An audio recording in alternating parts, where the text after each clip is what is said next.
Let me tell you the harsh truth about AI master's degrees. Most people who go for one rack up tens of thousands of dollars of debt, waste 2 years of their life, and then still get wrecked by that one dude who didn't even go to grad school. In this video, I'm going to break down why most people should not do a master's in AI, and what you should do instead if you want to land a high-paying job. And trust me, by the end, you'll never even think about doing a master's again. My name is Dev, and the day I graduated from my bachelor's, I had a $200,000 offer from Amazon sitting in my inbox. Of course, getting a high-paying job isn't the only thing that matters. While I was grinding my way into tech, I was also developing what I call the killer combination. Staying fit and muscular, developing a meaningful relationship, and actually enjoying life instead of just drowning in Python. Okay, Deb, we get it. You're jacked and have a girlfriend. What does that have to do with this video? You see, this is exactly the problem with a master's degree. Universities sell you on this fantasy of a better life and a higher salary, but in reality,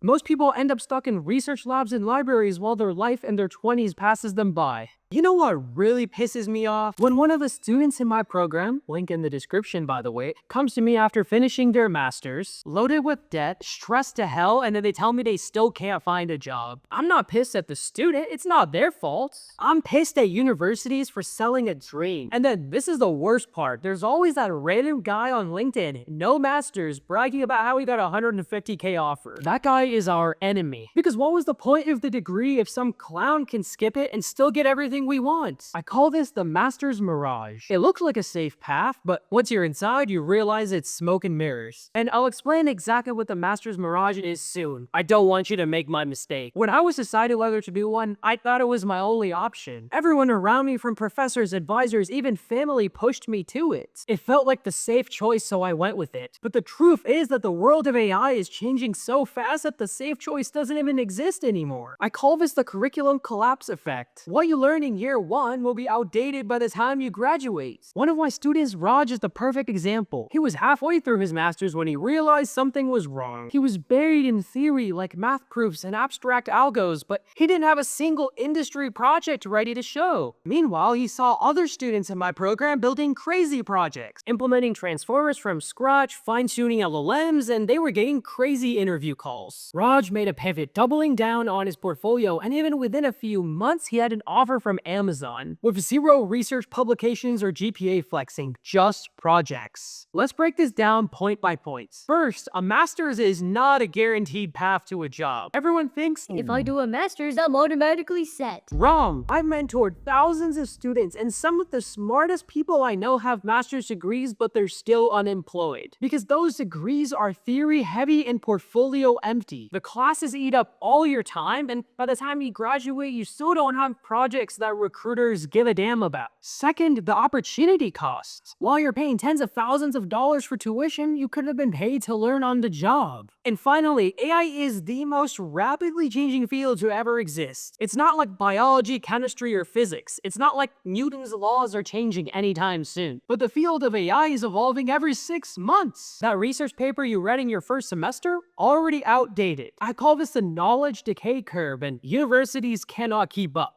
That said, there are still some upsides to a master's. They're not completely BS. First, you get a deep foundation, and that helps in interviews. Second, you tap into alumni networks, which can help you get referrals. And finally, you get another shot at internships, which allows you to stack more experience on your resume. But the harsh truth is that you don't need a master's for any of those things. There are better, faster, cheaper ways, and I've seen it with students in my program. Sarah skipped grad school, built 3 killer projects, and landed at Apple. Miguel didn't even finish his undergrad, which I'll admit is very rare, but he built a portfolio, nailed his pitch, and got into a top startup. And Raj, like I mentioned, turned around to mid-masters and ended up at Amazon. These aren't flukes, this is the pattern with my students. Now, let's go back to the master's mirage that I mentioned earlier. It works like this. From the outside, it looks like a golden path, but inside, you realize it's full of theory, outdated lectures, and barely any career support. And by the time you escape escape, you're competing with people who skipped the mirage altogether and built a portfolio instead. Now, if you want to skip the mirage, I invite you to learn from me. I help students and full-time engineers shortcut this entire process. I'll help you build projects that recruiters can't ignore, teach you how to pitch them in interviews, and finally land your dream offer. That's why hundreds of my students are now working at top companies all over the world. If you're serious about not wasting years of your life, check the link below. Now, if you want to learn the exact steps that completely replace a master's degree, stick around because that's exactly what I'm about to explain. First, you need to build an industry portfolio. Start with beginner-level projects and then scale up to research-level ones. Implement a paper, fine-tune an LLM, and build an agent. These projects are the new currency. Next, leverage your second invisible resume. Most people obsess over their normal resume, but I teach my students to build a second invisible one. This is my system to get recruiters to reach out to you. No spamming applications, no begging for referrals. Just your portfolio doing the heavy lifting. Step 3 is to network with proof. When you reach out to a colleague on LinkedIn,